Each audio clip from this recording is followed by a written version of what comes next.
La météo tout d'abord dans cette édition avec un temps, on l'espère enfin, un sec et quelque peu dégagé. Aujourd'hui, quelques nuages tout de même cet après-midi et peut-être même de rares averses en fin de journée.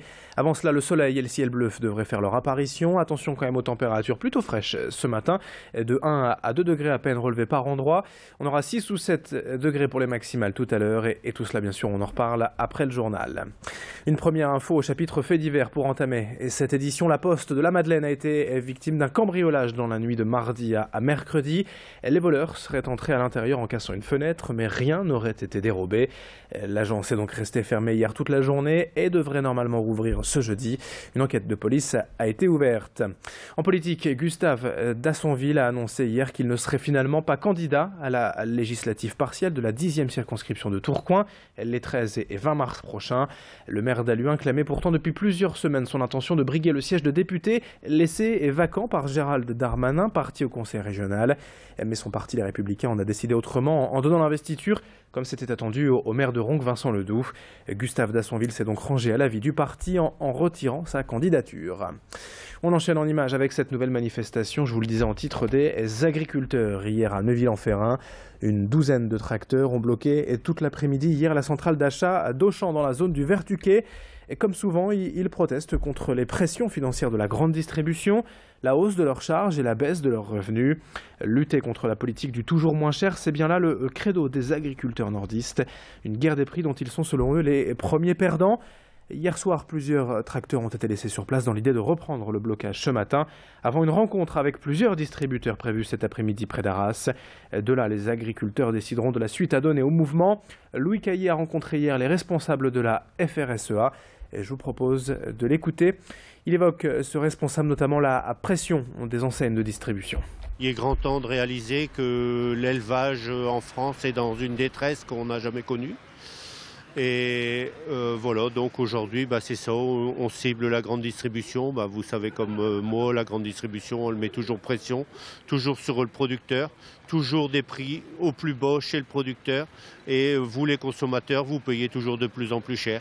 Donc il y a bien des gens qui s'en mettent plein les poches entre deux. Alors voilà, c'est ce qu'on dénonce. Malheureusement, il n'y a personne qui veut prendre le problème à bras de corps, alors qu'on devrait imposer des lois avec des partages de marge, des partages pour chacun, que tout le monde puisse vivre de son métier. C'est tout ce qu'on demande. Un autre sujet dont on parle depuis plusieurs semaines et qui concerne des milliers d'entre vous, la hausse des prix des transports en commun dans la métropole lilloise et la volonté de certains de voir ces transports gratuits pour tous.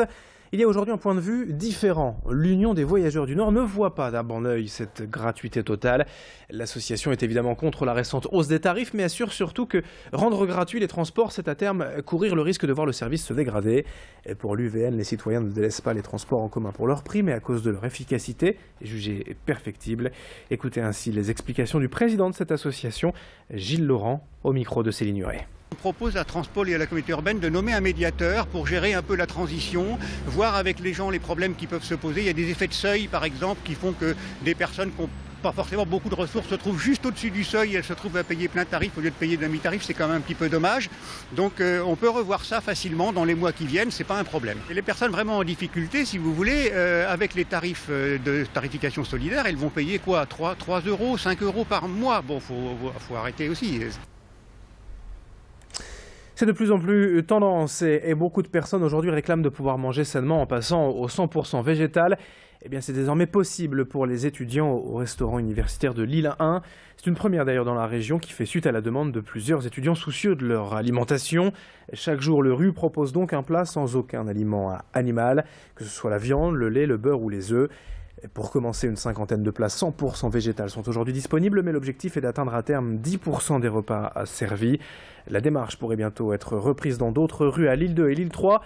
En attendant, on écoute les explications du chef rencontré sur place par Louis Caillé.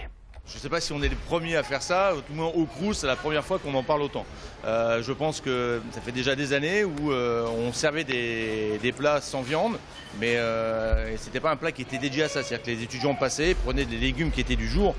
La différence aujourd'hui, c'est qu'on fait un vrai plat complet qui comporte tous les nutriments nécessaires C'est-à-dire que dans nos préparations, dans ce plat qui est isolé du reste de la production, on va ajouter des protéines de soja. Donc, et on aura à la fois des légumineuses, on aura des légumes. Donc on aura vraiment la totalité de tous les nutriments nécessaires qui comportent un plat complet, quoi, que ce soit un plat équilibré. Et puis on termine avec cette info sport en basket féminin, la défaite de l'ESBV à Lille Métropole hier en Italie, mais une qualification quand même pour les quarts de finale de l'Eurocup. Face à Schio, les Villeneuvoises n'ont rien pu faire et se sont inclinées 75 à 57. Mais dans le même temps, la victoire de Koursk à Salamanque leur offre la 6e et dernière place qualificative pour les quarts de finale. L'aventure européenne se poursuit donc pour l'ESBVA qui pourra ainsi défendre son titre en Eurocup.